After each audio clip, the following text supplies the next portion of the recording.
Во рамките на програмата за заштита на културното наследство за годинава предвидена е непосредна заштита на манастирскиот комплекс Свети Гаврил Лесновски.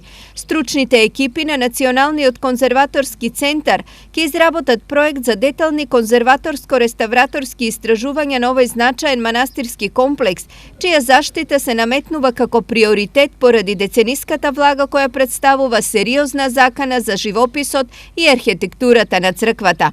Исто така ќе се изведат и геомеханички истражувања на почвата, а ќе се изработат и проектна документација за црквата Свети Архангел Михаил и Гаврил, како и конзерваторски проект за превентивни заштитни интервенции на покривната конструкција и на архитектурата на црквата.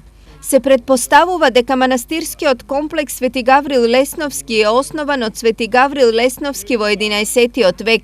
Под ктиторство на деспотот Оливер, сегашната црква посветена на Свети Архангел Михаил и Гаврил е изградена на постари темели и живописана во 1341 година.